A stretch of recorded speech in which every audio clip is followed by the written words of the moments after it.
What's going on, Yon Nation, and welcome back for some more Cyberpunk 2077 lore. Today is all about netrunning, the state of the net, the latest gear to traverse cyberspace, and the mastermind hacker Rache Bartmoss. Before the Fourth Corporate War, the net was a robust global communication network that was able to transmit and store all kinds of data. Net access via a traditional computer or cyber modem and interface were the methods in which you could access the net and its infinite potential. A cyber modem allowed you to view the net in 3 dimensions and accelerated data transfer rates for virtually no latency from brain to machine. The net was divided and fragmented after the events of the Fourth Corporate War, largely due to one of the most brilliant and paranoid netrunners of all time, Rache Bartmoss. He likely created the Demon and Hound series of programs, both with the ability to track and kill netrunners.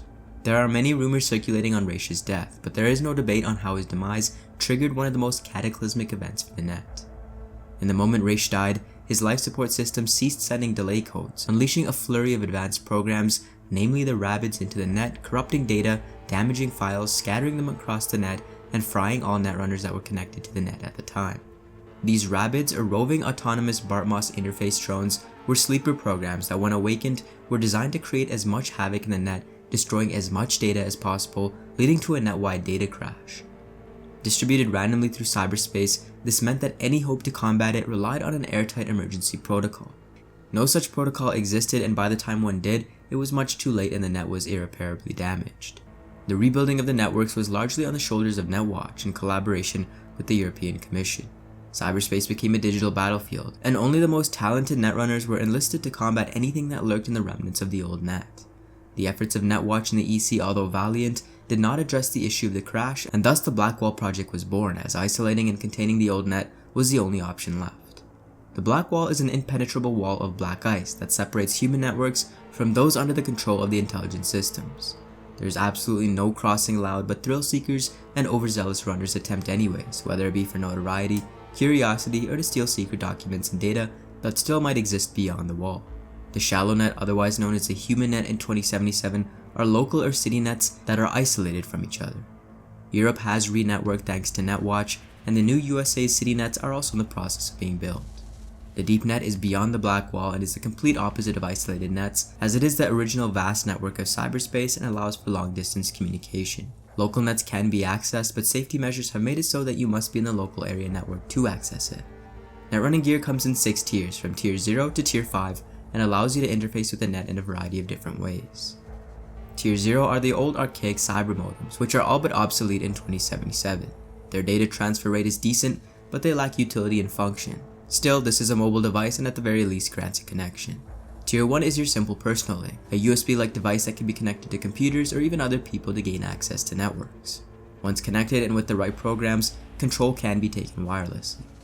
A personal link grants you access to more basic devices and uses like shutting down cameras, hacking drones and robots, and jamming elevators. Tier 2 is where things start to get more involved. Cyber goggles and helmets allow you to view the net in 3 dimensions, allowing you to reach deeper into cyberspace. Data transfer is higher with this tier of equipment, and because the body is a proxy for this, overheating starts to become a problem due to accelerated synaptic activity.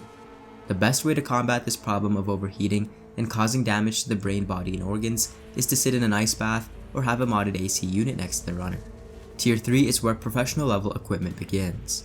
It's an upgraded version of Tier 2, which includes a full body suit with extreme cooling to prevent the netrunner's blood from boiling. These suits cover the full body and eliminate the need for ice baths and refrigeration units in cooling a netrunner as he or she interacts with deeper cyberspace. A netrunning chair is essential for this setup because the suit allows for extended netrunning sessions. There are also systems and equipment in the chair that act as a biomonitor for netrunners, letting them know when their vitals are out of whack. Tier 4 is for the upper end of professionals, otherwise known as the elite. These runners have all the bells and whistles of all the other tiers, but with the addition of server banks, cryostasis chambers, and blood coolant systems, allowing for hard-hitting offense in the digital realm. Tier 5 is the top grade of netrunning equipment, usually reserved for Netwatch agents. This consolidates all of Tier 4's equipment in a highly mobile piece of cyberware. It performs just as good or better than the Tier 4 upgrades, but with the benefit of being able to undertake any netrunning action while on the move in real space. Neural boosters adorn the back, neck, and head, and a cooling system runs down the spine and along the arms for dispersal of heat. This is used to track down the most sophisticated AIs and renegade hackers. And there you guys have it, some brief history on the net post Fourth Corporate War and some of the equipment you might be able to get your hands on if you're looking to rise the netrunning ranks in 2077. As always, thank you guys for watching, and for more Cyberpunk 2077, join Neon Nation by subscribing to the Neon Arcade.